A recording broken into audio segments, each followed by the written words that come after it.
Hey guys, it's Dani. Today it is time for another Q&A. I have more questions to answer for you. Questions that you guys left in the comment section of my videos, particularly this series, but other videos as well. I'm gonna try to go through them as fast as I can because you know me, I can blab on a question because I go on tangents, but I'll try to be succinct.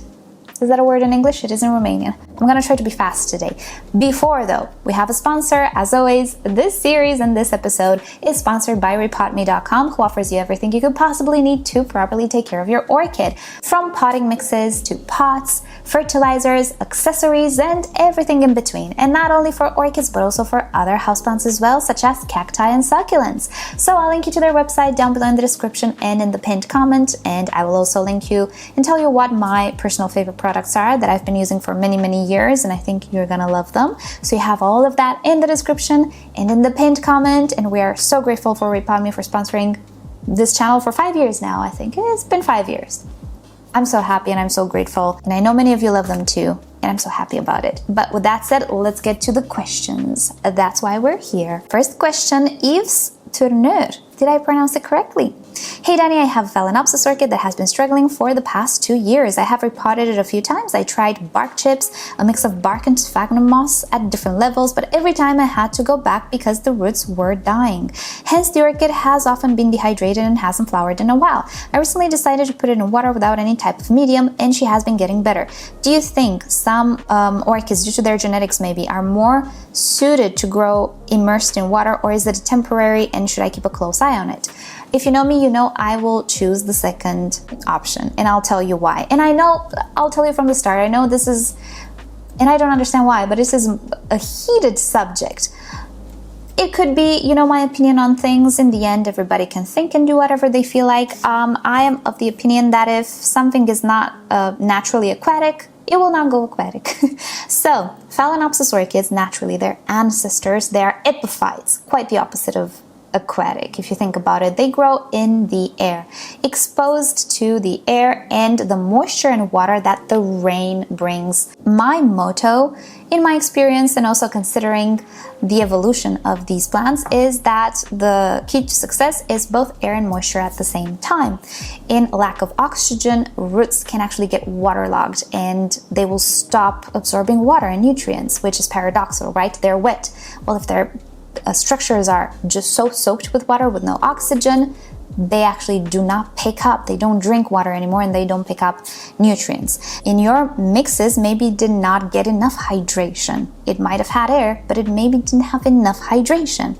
Now you're saying you use bark and sphagnum moss as well. That's the combination that I use, and I do manage to give both air and water.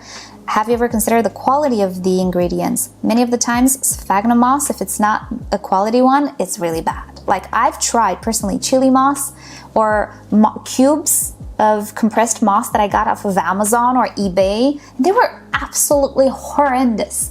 They broke down in a month. I think they were already not good quality. They were very acidic. They were attacking the roots. Also consider the water you're using. When water dries, hard water, it leaves behind salts. It leaves behind all of those magnesium and calcium salts, and they, depending what you have in the water, they can be a little too much and they can burn the roots. So whenever you go through the drying cycle, those salts deposit more and more on the roots and they burn them. If you keep it in water, you don't get salts, but at some point you risk waterlogging. Sometimes it doesn't happen, depending, again, how often you water that orchid and how much you keep it in water, how much you keep it in the air. You know, it's very wishy-washy, the water culture term. I don't understand what everybody's doing when they say water culture, because everybody's doing something else. I would say yes, keep a very close eye on it, because it might start to do well, depending how you treat it. To be honest, I don't know what this water culture or immersed in water means to you. Is it there all the time? Do you remove the water at some point? Do you let it like dry out a little? I don't know what's happening. So yeah, keep an eye on it. You can also, like what I do, this is a slipper orchid, but I showed it to you in other videos. What I do is I put it in wet sphagnum moss and it's rooting. And in this way, I give both moisture, lots of moisture, but also air at the same time, so I don't risk waterlogging the roots. Will it happen like waterlogging, like overnight? Maybe yes, maybe no. I don't know. It's a roulette. It's a lottery. Do you want to put tickets in? Up to you. So that's how I like to do things. The wet sphagnum moss is the best thing for me, but it depends on the quality of the moss. And if you want good quality moss, I suggest the BestGrow, not sponsored by BestGrow, by the way, but it's the one that everybody's using. I learned about it from other people. It's the one I have been using for a lot of time. That's a good quality sphagnum moss. Maybe that's the issue. Maybe it's the type of water you're using. Until you get a proper root system, maybe use distilled water. If you don't have a reverse osmosis system, just buy some distilled water. You don't need a lot, just to water it until the roots become strong. You don't need to fertilize it. Just give it that water and a good quality sphagnum moss and it should be well. So look into these details. Maybe the problem is there. And if you still decide to keep it in water, that's fine. Just keep an eye on it and be sure to see the waterlogging signs. If you see the roots, do you notice they have a little film on them when they sit in water too long? Notice that film, that's one. And second, keep an eye on the leaves. If the leaves become shrivelly, that's waterlogging. Remove the water, let it dry. Right, let's move on. Question from Lynn Taylor. Hi Danny, a while ago you showed us how you water your orchids. I've had orchids for years and that was a huge revelation as well as a huge time saver. I'm so happy it works out for you. I'm all about time and energy saving and water saving and resources saving here on this channel. Previously, I soaked each orchid using lots of RO water and fertilizer. Not ideal, is it? Not a good life for us. I'm happy you managed to change it. Now I give each orchid a little drink. However, an hour later, I checked for standing water. Half had some standing water. Do you check your pots for standing water? This concerns me because I've lost many orchids due to root rot. My orchids don't look at all like yours. Maybe this new way of watering will help. Do you miss sterile roots? Thank you. Okay, and you're great. No, you're great. To answer your first question, do you check your pots for standing water after an hour? No, I don't. I know there will be standing water. It usually, in my climate and this time of the year, by the end of the day, it kind of goes away. There are instances, especially with newer orchids that maybe are not established yet, they don't have enough roots. Sometimes I have a good memory when it comes to what orchid is new and what orchid. Maybe I can skip the watering this time, or maybe I can put less watering. But sometimes, you know, my memory fails. We're all human. And yes, sometimes it happens that I find after 2 days, let's say, there's still a little bit of water in one of the pots of a new orchid. And I'm like, oh, darn, I forgot this is a new orchid. So I just dump the water out and put it back. And I noticed this because the bark has a little bit of a moisture air feel on top. So I'm like, I spot it right away because I look at my orchids every single day. So it happens to me, yeah, sometimes that I'm like, oh, maybe this one should get into my brain not to water as much. Yes, it happens, but it's not the end of the world for me because it's very hot and dry right now. For you, it might be different. Depends on your environment. If an hour later you still have water at the end, at the bottom, that's great. It's fine. It doesn't matter. If you have that water for like 3 days in a row, that's a little problematic, I would say. It's hard to give a rule, but for beginners and for safety's sake, I will give an imperfect rule to follow. It's imperfect, but it's safe for a lot of people, right? So if your orchid is not completely dry in 7 days, like I mean completely dry and you have to rewater again 7 to 10 days, stretch it max to 10, then you have an issue. Either the medium is going bad, either it's too water retentive, either you water it too much. In between waterings, if you take a break for 10 days and it's still wet, you have an issue, and it's nothing bad will happen necessarily, but it's a cause of concern that it could lead to something bad happening in the future because it's staying wet too long for your environment. So you need to adapt it. So having water left like an hour later, it's nothing. It's fine. You have to keep an eye on a few days and just assess how the roots are growing, how the orchid is doing. If they're fine with it, if there's still water after 2 days, but your orchid's like after a week you water and everything is okay, that's the way you should do things. It's absolutely fine. Because the thing is, that water, as long as it's not like this much, that water there is a very, very shallow little thing that the root will sit in. It's not gonna suffocate. You have sphagnum moss, and another benefit of using potting mix instead of water is that even if you have a lot of water, the potting mix retains oxygen and air in its structures. And even if it looks soaked, it will still have a little bit of something trapped in those structures. Because microscopically, if you look at the structures, they're very intricate. It's not like just water. And even water can trap oxygen, dissolved oxygen. Anyway, but you have more chances of having oxygen low pockets or air pockets in medium. So even if you have a little bit of water on the bottom, don't worry. If you have medium, there will be some pockets of air stored. I would not worry. And the second question, I said I would go fast through these, but I'm not. I have to explain. So, do you mist your aerial roots? Never. I never mist. Unless I have an issue with an orchid that doesn't have enough roots, in which case I might wet the aerial roots.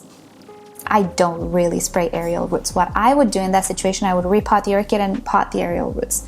But no, I never take care of the aerial roots. I don't need to. There are many roots in the pot, so the aerial roots are just there for show. And that's it. Oh, I might lose my voice. I'm sorry. Next question from Jeanette. Hi, Danny. Thank you for your amazing knowledge that you share with us. Thank you so much. My question is, I have a Phalaenopsis orchid that I bought with sick roots. They all eventually died shortly after the flowers all did. If you see I'm crying, I'm not crying. I'm trying not to cough. My eyes will be very glistening for a little bit, but I think I have it under control. I don't have water with me. I forgot my water. I might have to go get water. Better.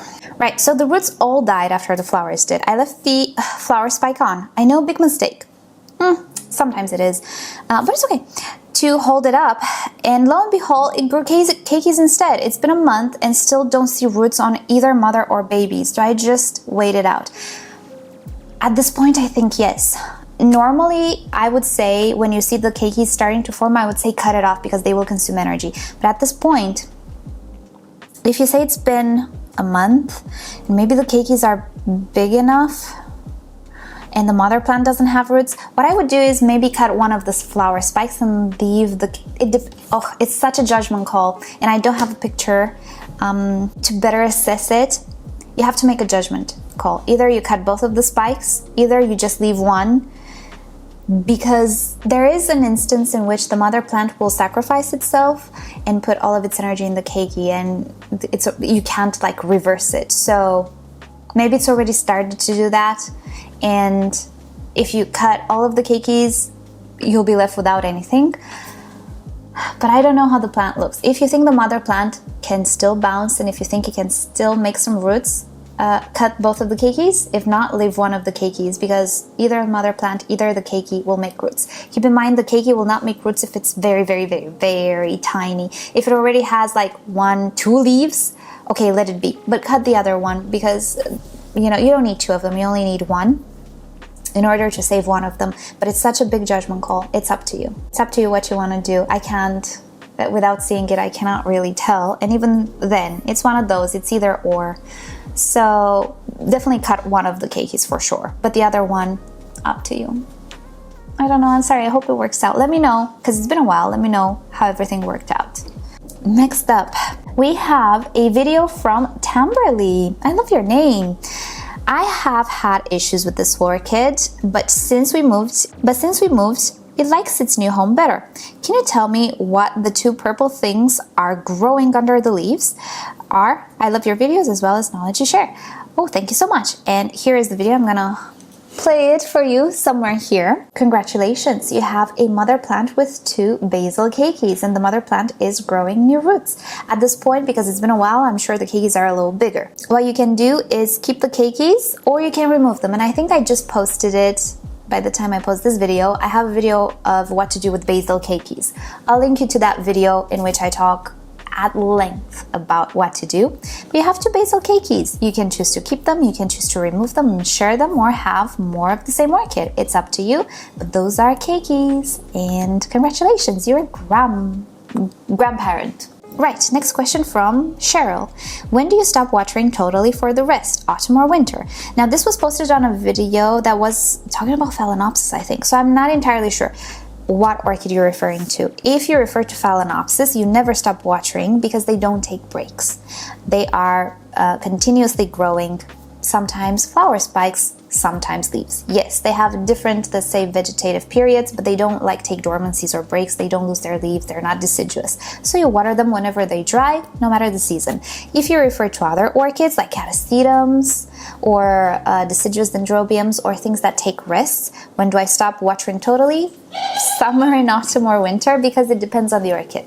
Each orchid will be completely bare, let's say, in the case of catasetums, at a different time. Each orchid will go into a dormancy, maybe at a different time, depending on environment, on the type of orchid. The best thing to do is to let the orchid tell you when you see that even if you don't water, even if the orchid is dry for like 2 weeks, it's not going shriveled.